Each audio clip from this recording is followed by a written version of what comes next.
All right, ladies and gentlemen, uh, we got UFC 330 Makhachev Machado Garry.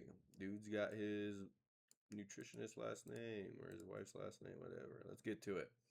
These are good fights. I thought the card when I saw it like a week or two ago, I thought it was a bad card. It really is a good card, but there's only two ranked fights, so it kind of looks bad. But if you know ball, you know this is a decent card. All right.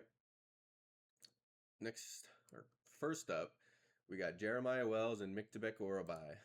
If you're not betting Orabai, I don't know what to tell you. Um, I am sick of this guy getting great matchups. I want to see him fight someone ranked. I want to see him fight someone good. All right. I feel like he's been in the UFC for like 2, maybe 3 years now, and he's still fighting unranked guys. I'm overall just sick of it. He's really good, but I think his last fight was Chris Curtis, I want to say. It's time to move him up. I don't know why I have a headset on. I don't need this. I don't need it. But yeah, dude, Jeremiah Wells is about to get laid on and probably submitted. Maybe not. I just don't understand. What's the point of building this guy up some more, dude? He's 16-2. Let him fight some good guys. Like Ian Gary is 17-1. This guy's got more fights than him. What are we doing? You know? That's my That's my mindset. Jeremiah Wells is being fed to the Sharks here. There's a reason he's a -1,000 favorite. Put the house on Orlabai. Next up, Neil Magny and Ramiz Brahimaj. This is a good fight. I want to say Neil Magny will craft it up and get another contender squashed, but I don't think that'll be the case. You know what? No. No. I'm going to pick Neil Magny by crafty decision. That's what I'm going to pick. Neil Magny by crafty decision. He still got it. Unk still got it. Um, he's an underdog, so it's good money. I think Neil Magny could do it. Next up, the last fight on the early prelims: Rafael Tobias and Lucas Fernando. Uh, Never heard of these guys. Keep it a buck. Okay, it's because he's debuting. He's coming off a loss. With that being said, I'm gonna pick the debuter. He's got a slightly better record. Well, no, he doesn't, but yeah, I'm gonna pick Lucas Fernando. Why not? I yawn every time I make one of these videos. I have nothing to lose here. I don't really know these guys. I don't care. I'm sure it'll be a good fight though. Next up, Vicente Luque and Trayshawn Gordon. Look at this dude's face, bro. My God. Um, Realistically, my brain tells me Trayshawn Gore, but my heart tells me Luque. I'm gonna pick Vicente Luque. He's looked really good recently. He's on his Brazilian 12 though. But Trayshawn Gore is still really new to the game.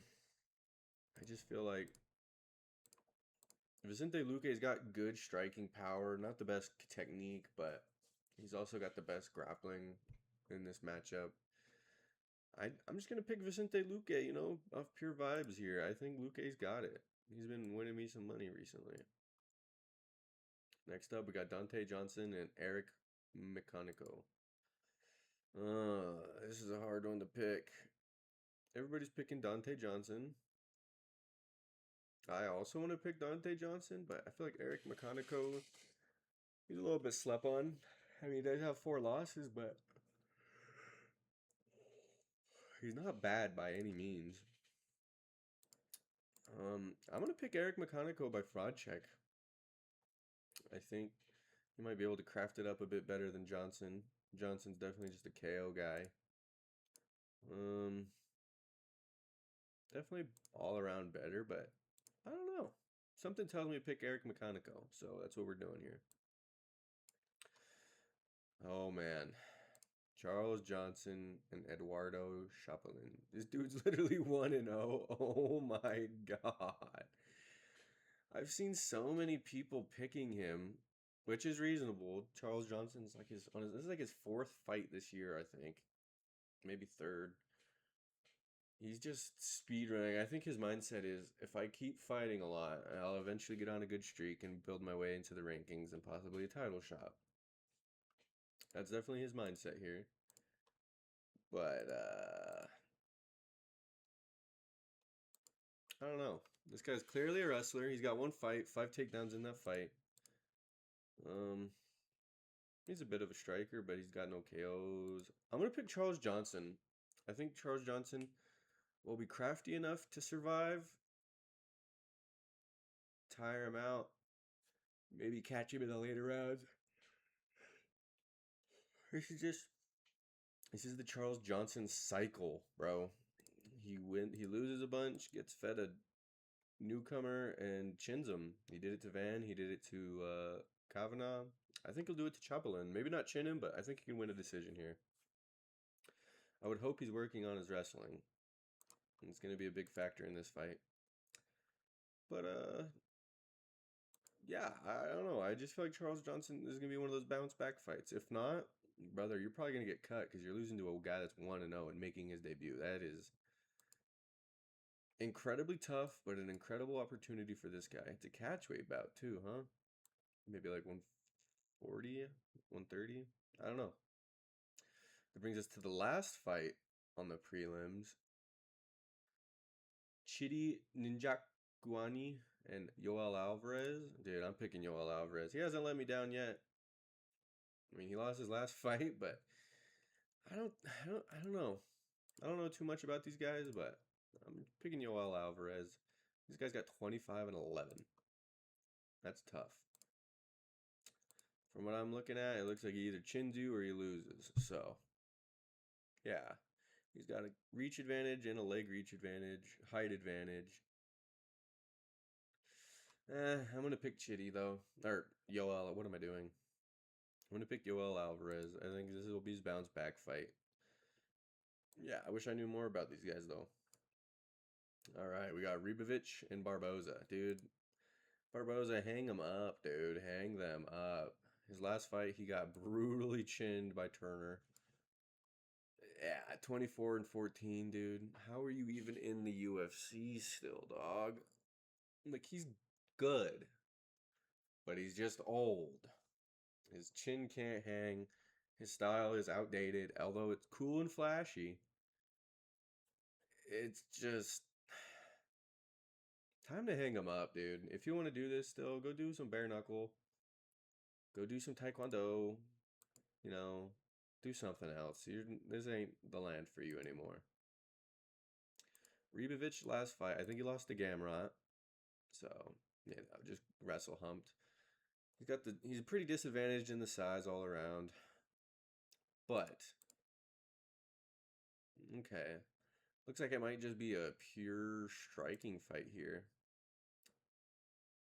Edson Barboza could do it, but I think it's going to be one of those things where Barboza's tuning him up in the round one.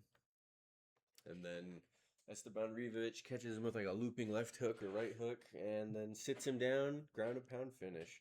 Barboza's so talented. He's just old. He's like 41, I think. Maybe not that old. I don't know.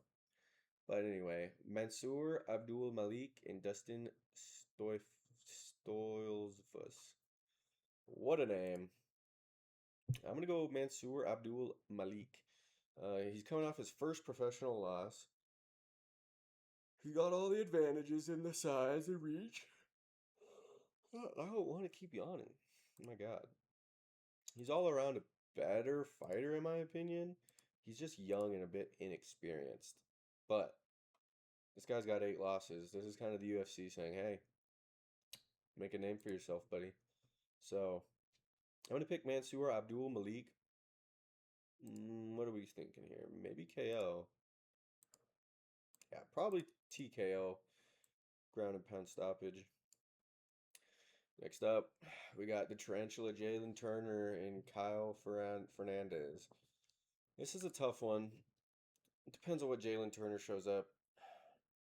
Damn, he's got 9 losses. Fuck. Fuck, it's a tough one. It's a tough one. Turner's got the reach advantage. the height advantage. But the thing with Turner is he's a good hammer, but a really, really, really bad nail.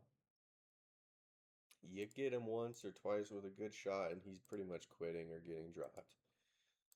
Um, I'm gonna pick Jalen Turner here.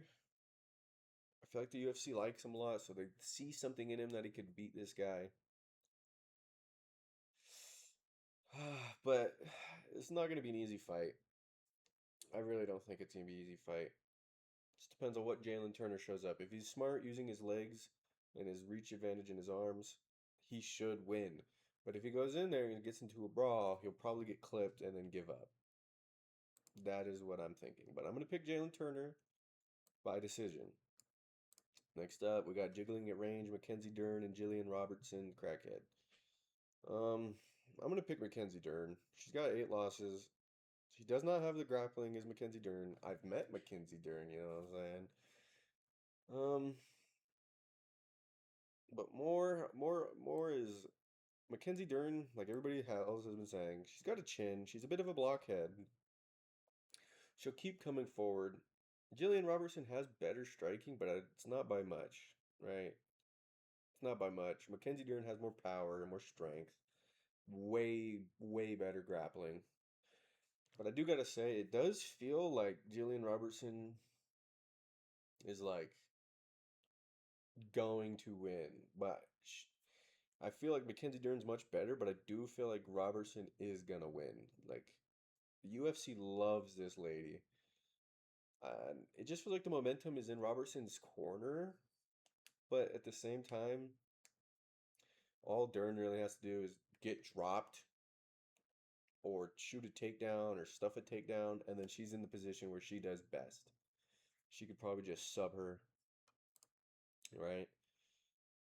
Dang, she's never had a KO. That's insane, bro.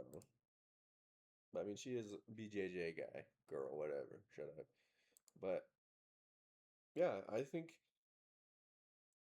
I'm gonna pick Mackenzie Dern, but I'm not confident. Like I said, Mackenzie Dern has pretty much everything better except striking technique, but it just feels like Robertson is going to win, but I hope she doesn't. I think Mackenzie Dern's much better for the division. She is always down the fight. She's a dog. She got a butt. Anyway, yeah, I just feel like Robertson's either gonna drop her, shoot a takedown, get a takedown shot on her, and Mackenzie Dern's gonna put in the BJJ work. But I wouldn't be surprised either way, really. I feel like this might be a submission for Dern or a decision for Robertson. But I'm going to pick Dern by submission. She's just got a chin, got way better grappling. That's how I feel. Next up for the main event, we got Islam Makhachev and Ian Machado Garry. This is a tough one to call. All right, a lot to get into here. I don't know how long I'll be doing it, but Islam Makhachev, pound for pound king, defending his second belt. Uh, if he wins, he's gonna break the all-time win record, or all-time winning streak record, I should say. And he's got the whole weight on his world. He's fighting a taller guy, lengthier guy, better striker than probably anybody he's fought. Like Poirier is a good striker, but he's more of like a boxer, like an orthodox boxer style. Gary's can pretty much strike anywhere. He's got decent BJJ, but I pray he doesn't use it. I don't even know who I'm gonna pick. Like realistically, I envision a Makhachev decision win, but I don't know if that's gonna happen here. I think if it does go to the decision, it could probably be Gary because he's such a smart fighter. No matter what people think about him, like I don't like the guy, but he is a great fighter. I think Gary can do what he did against like Shavkat or MVP really where he plays it smart. He keeps Makachev at distance, picks the striking fights, gets his counter shots, doesn't shoot his own takedowns because Lord have mercy if he does that, it's over. And I think if he gets taken down, he's smart enough to not get subbed, but not stand up. He'll probably do what JDM does, where he gets, just laid on for 5 minutes. But I think Ian Gary is smart enough to avoid the takedown long enough that it doesn't happen. Like, I don't know if we'll see a takedown in round one. And if it is, I think he's energetic and dry enough that he could probably get up. But what I'm trying to say is, I think Ian Gary's smart enough to know he can't get taken down. And if he does, he might know ways and methods to get up or to counter grapple. And I think that's going to be a big problem for Makhachev. I don't want to say he's going to get chinned. I don't think he'll get chinned. If he does, it'll be the head kick. But I think Ian Gary will edge a decision out. Or he'll do pretty much what Sean Strickland did. Just enough damage on the feet and outstriking on the feet, but still get taken down a little bit, but get up sometimes and just lay there sometimes. And we know how the judging works now, where you can't really win like that unless it's extremely dominant. Like we saw this with Sean Strickland and Hamzat. If you're just grappling and holding on, you can win, but not if you're getting hit. Like if you're getting outstriked and then you have 2 minutes of control time, the guy with the strikes is going to win the round. Just because control time doesn't really mean much unless you're doing stuff with it. Now, if we look here, Ian Gary has much more KOs, significant strikes landed per minute. Um, he has a slightly bit more absorbed. Islam has much better defense, but the grappling is pretty close. I wouldn't say that just on statistics it's close, but we all know Islam's a much better grappler. But his takedown defense is decent, although if Islam gets a single leg, it's wraps for your boy, at least in the round. I'm going to pick Ian Machado Garry by decision. It'll probably be 47-48, or yeah, 48-47. I think Ian Gary will just do enough to win. It'll be close, but I think Ian Gary is smart enough to fight at a distance, avoid getting taken down by all measures he has, and if he does get taken down, either just give the round up and not get submitted, or have hoped you did enough damage that the round still goes to you, even if it's a 1 point difference. So I think I'm gonna pick Ian Machado Garry by decision. And honestly, I think it would be better for the sport. I like Islam. I don't really hate him, but I don't like him. He's just okay for me, right? I get people say he's the GOAT, but he's just boring. A lot of his wins are so low level, like Bobby Green, Dan Hooker, even JDM. Like, yeah, JDM was the champ, but come on, guys. What are we doing here?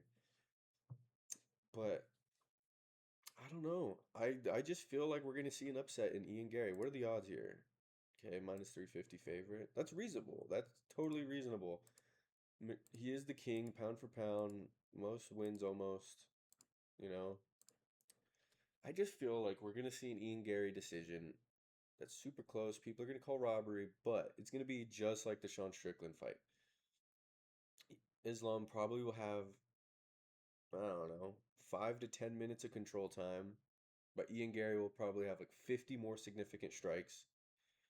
And then Ian Gary would probably win round one, maybe round two, and then they go back and forth really competitively. I'm gonna pick Ian Machado Garry. I do this hesitantly, and I just want this so there's new blood in the division. It'll be interesting, right? It won't be so interesting if Islam wins, it's Carlos Prates. He's gonna get taken down and subbed.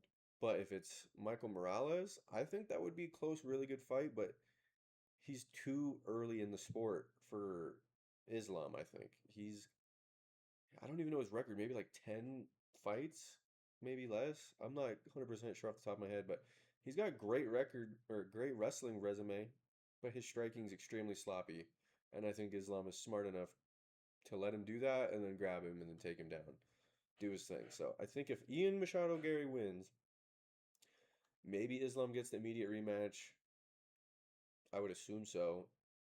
And then we run it back, and then if he beats him again, then Islam is out of the title picture for now, and then we get Ian Prates 2, Ian Morales. There's a lot of better fights, I think, if Ian Machado wins. Um, yeah, I just think stylistically, as long as Ian Gary does not get single legged, and if he does, he doesn't get subbed, I think we'll be seeing him win. Because the scoring now favors strikers and damage over just laying there, which Islam is guilty as hell of doing. But yeah, thanks for watching, guys. I'm picking Ian Machado Gary hesitantly, but those are my predictions. I'll be doing a reaction video the same night after these fights end. Like, comment, subscribe. Thanks, guys. Appreciate it. All five of you that watched this shit. Have a good one.